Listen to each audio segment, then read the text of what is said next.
জাহান্নামে কেন অনেক নারী থাকবে জানেন? কারণ তারা শুধু নিজেরা অপরাধ করে না, হাজারো মুমিন মানুষের নূর তারা কেড়ে নেয়। দ্যাট ইজ ওয়াই তারা জাহান্নামে বেশি থাকবে। আরেকটা মেজর কারণ হচ্ছে তাদের উদ্ধত মাথা। মেয়েদেরকে বলছি স্পেশালি, হয়তো এই কথাগুলো মেয়েদের কাছেও যাবে। তাদের এই উদ্ধত মাথা আল্লাহর বিধানের সামনে আত্মসমর্পণ করতে চায় না। তাদের এই উদ্ধত মাথাটা আল্লাহর বিধানের সামনে আত্মসমর্পণ করতে চায় না। এ কারণে তারা জাহান্নামে বেশি থাকবে। যে কোনো বিধান আল্লাহ তাদের সামনে বলেন, সব মেয়ের কথা বলছি না, ম্যাক্সিমাম বিভিন্ন যুক্তি তারা দিবে। সামি'না ওয়া আতা'না এই পর্যায়ের না, যুক্তি দিবে। পর্দা করলে কি এখন কেমন করে চাকরি করব, পর্দা করলে কেমন করে পড়াশোনা করা যায়, এখন তো যাইতেই হচ্ছে, কিছু তো করার নাই, বিভিন্ন যুক্তি, হাজারটা যুক্তি তারা দিবে। কে জানি তাদের ব্রেইনটাকে পুরো ওয়াশ করে ফেলছে। রাসূল সাল্লাল্লাহু আলাইহি ওয়াসাল্লাম বলেছেন, দজ্জালের শেষ অনুসারী হবে এক শ্রেণীর নারী। মাশাআল্লাহ, দজ্জালের শেষ অনুসারী হবে এক শ্রেণীর নারী। তাদেরকে ঘরে ইসলামিক অনুশাসনে রাখার জন্যে বাবা, ভাই, স্বামী শিকল দিয়ে বেঁধে রাখবে, তারপরেও তারা শিকল ছেড়ে বের হয়ে যাবে, আটকাতে পারবেন না, because of their mind is brain washed. এ কারণে দেখা যায় তাদেরকে যখন কোনো বিধানের কথা আপনি বলবেন, তাদের এই উদ্ধত মাথাটা আল্লাহর বিধানের সামনে অবনত হতে চায় না, বিভিন্ন যুক্তিতর্ক তারা দেয়। এই কারণেই তাদের সংখ্যাটা জাহান্নামে বেশি হবে। আরও কারণ আছে, রাসূল বলেছেন সারা জীবন তাদের জন্য করবেন। স্পেশালি তাদের উদ্দেশ্য করে বলছি, যাদের অ্যাফেয়ার আছে, যতই করেন, যত কিছুই করেন না কেন, আপনি যদি তাকে ভোগবিলাস এবং পার্থিব সুখ শান্তি দিতে না পারেন, সে আপনাকে চিনবে না এক সময়।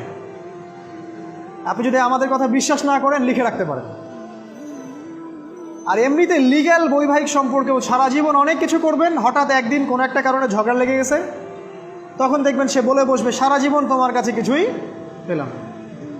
আমি নারীদেরকে ছোট করছি না, তাদের কিছু কিছু পয়েন্ট বলছি, এইসব কারণে তারা জাহান্নামে থাকবে। আমি একটু এই কথাটা না বললে জাস্টিস হবে না। রাসূল সাল্লাল্লাহু আলাইহি ওয়াসাল্লাম মেরাজে গিয়েছিলেন, আপনারা জানেন। তিনি মেরাজের রাতে অনেক অলৌকিক জিনিস দেখেছেন, নবীদের সাথে সাক্ষাৎ করেছেন, ইভেন আল্লাহর সাথে কথা বলেছেন, আল্লাহর নূর দেখেছেন। এই সময় সবাই তাকে হাসি মুখে সম্বর্ধনা জানিয়েছিল। যার সাথেই দেখা হয়েছে তার সাথেই তিনি হাসি মুখে অভ্যর্থনা তাকে জানিয়েছে, আসসালামু আলাইকা আইয়ুহান নবী, সবাই বলেছে হাসি মুখে। একজন মালাক, একজন ফেরেশতা তাকে দেখে হাসেননি, একজন। আপনারা কি জানেন? রাসূল সাল্লাল্লাহু আলাইহি ওয়াসাল্লাম অবাক হয়েছিলেন। তিনি বলেছিলেন যে, ইয়া জিবরিল, ওর চেহারাটা এত গম্ভীর কেন, সে আমাকে দেখে হাসছে না কেন, তার মুখে হাসি নাই কেন? জিবরিল আমিন বলেছেন যে তার নাম হচ্ছে মালাক, সরি তার নাম মালিক, তার নাম মালিক, সূরা যুখরুফের মধ্যে আছে, তার নাম মালিক। যেদিন থেকে আল্লাহ জাহান্নাম সৃষ্টি করেছেন, সেদিন থেকে তাকে জাহান্নামের দায়িত্ব দিয়েছেন, অর্থাৎ জাহান্নামের হেড অফ ডিপার্টমেন্ট, ইনচার্জ। সেদিন থেকে তার মুখের হাসি উঠে গেছে। আমরা দোয়া করি আমরা যেন তার সাক্ষাৎ না পাই। তার কাছে পারমিশন নিয়ে রাসূল সাল্লাল্লাহু আলাইহি ওয়াসাল্লাম জাহান্নামের দিকে তাকিয়েছিলেন, ভিতরে দেখেছেন কি আছে। তিনি পরে যা ব্যাখ্যা করেছেন তা হলো, আমি দেখলাম সেখানে খালি মেয়ে আর মেয়ে, সেখানে খালি নারী আর নারী। এই হাদিসটা আপনার মাকে বলবেন, আপনার বোনকে বলবেন, আপনার মেয়েকে বলবেন, আপনার স্ত্রীকে বলবেন। এই হাদিসটা যদি কারো হৃদয়ের মধ্যে গেঁথে যেতে পারে, তার দ্বারা অন্যায় করা সম্ভব না। কিভাবে একটা মেয়ে সব কিছু উন্মুক্ত করে ঘুরতে পারে যখন অলরেডি তার আত্মা জাহান্নামে জ্বলছে, অলরেডি, কারণ ভবিষ্যৎ তো আল্লাহ জানেন। যেমন উমর রাদিয়াল্লাহু আনহু এর ঘর জান্নাতে আছে, রাসূল সেটা দেখে আসেন নাই? এসে উমর ইবনুল খাত্তাবকে বলেছেন না যে আমি দেখে আসছি তোমার ঘর, আমি ঢুকিনি তোমার ঘরে তোমার আত্মসম্মানের কারণে। তার মানে তিনি পৃথিবীতে বিচরণ করছেন, ঘর তো জান্নাতে অলরেডি তৈরি হয়ে আছে। মেয়েরা দিব্যি ঘুরছে এভাবে, এবং তারা মোটেও সচেতন না তাদের ঘর হয়তো বা জাহান্নামে রেডি। আর আমাদের এই so called modern western civilisation এদেরকে ব্রেইন ওয়াশ করে দিয়েছে। তারা বাজার করছে, তারা নগ্ন হয়ে ঘুরছে, কাপড় পরেও তারা নগ্ন থাকছে, তারা মডেলিং করছে, গান গাচ্ছে, নৃত্য প্রদর্শন করছে, মিডিয়া আসে, তার দেহ লক্ষ লক্ষ কোটি কোটি মানুষ দেখছে, হাজারো মানুষের নূর চলে যাচ্ছে। অন্যের নূর নষ্ট করে জান্নাতে যাওয়া যাবে না। রাসূল সাল্লাল্লাহু আলাইহি ওয়াসাল্লাম যে আলামতগুলো বলেছেন তার মধ্যে অন্যতম একটা আলামত হচ্ছে শেষ জামানায় মেয়েদের সংখ্যা বাড়বে, ছেলেদের সংখ্যা কমে যাবে। ইভেন একটা ছেলে 40টা মেয়ের দায়িত্ব নিবে। এটা আবার ভাববেন না 40টা ওয়াইফ, মা, খালা, নানি, ফুফু সব মিলায় 40। আর সামনে যে মহাযুদ্ধটা হতে যাচ্ছে এরপরে এরকমই একটা অবস্থা হবে যে ছেলেদের সংখ্যা পৃথিবীতে থাকবে না, খুব কম, এবং বেশি বেশি মেয়ে একটা ছেলের কাঁধে চলে আসবে। এখন অবশ্য আমাদেরকে ওই যে পশ্চিমারা শিখিয়েছে একটা ছেলে একটা মেয়েকে বিয়ে করবে। জেনা অনেকজনের সাথে করতে পারে, বাট বিয়ে একজনকেই করতে হবে। এখনও যদি কোনো হুজুর বা কোনো ব্যক্তি, হুজুর না, কোনো আলেম, কোনো স্কলার বা যে কোনো ব্যক্তি দুটা বিয়ে করে, মানুষ মনে করে something is wrong, something is wrong with him. এই লোকের কোনো সমস্যা আছে মনে হয়, এর মানে চরিত্র ভালো না, এর মনে একটা দিয়ে আকাঙ্ক্ষা পূরণ হয় না, something is wrong with him, তাই না? এই চেতনাটা দজ্জাল শিখিয়েছে এদেরকে। একটা ছেলেকে তৈরি করা হয়েছে সে যেন অনেকগুলা মেয়েকে বিয়ে করার ক্ষমতা রাখে, এভাবেই তাকে তৈরি করা হয়েছে। নাহলে আল্লাহ কখনোই 4, 3, 2 বলতেন না। হ্যাঁ, যদি আমি সমতা করতে না পারি তাহলে কি একটা কথা বলি, এই সাবজেক্টটা আপনাদেরকে হয়তো কেউ পড়ায় না। একটা বিয়ে করেও একটা ছেলে মিলকেল ইয়ামিন রাখতে পারে। মিলকেল ইয়ামিন মানে হচ্ছে দক্ষিণ হস্তের মালিক। মেয়েটাও জানবে আমি মিলকেল ইয়ামিন, ছেলেও জানবে সে আমার মিলকেল ইয়ামিন। এভাবেও একটা ছেলে একটা মেয়ে সিকিউরিটি, শেল্টার, ফুড সব কিছু পেতে পারে। এটা এখন উঠে গেছে, একটা সময় এগুলো ছিল। রাসূলুল্লাহ সাল্লাল্লাহু আলাইহি ওয়াসাল্লামের একটা ছেলে ইব্রাহিম, রাসূলের একজন ছেলে ইব্রাহিম কার গর্ভে জন্ম নিয়েছিলেন? কার গর্ভে জন্ম নিয়েছিলেন? রাসূলের জীবনী পড়তে হবে A to Z কয়েকবার, কমপক্ষে আর রাহিকুল মাখতুম বইটা পড়তে হবে।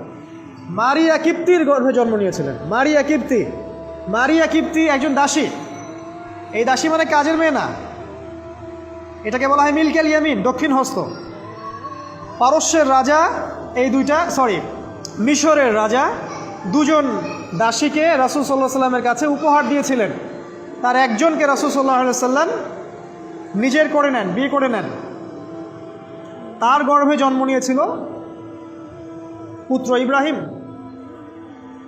এই সাবজেক্টটা আপনাদেরকে কে পড়াবে এখন? ইভেন এখন আলেম ওলামাও দুটো বিয়ে করতে ভয় পায়,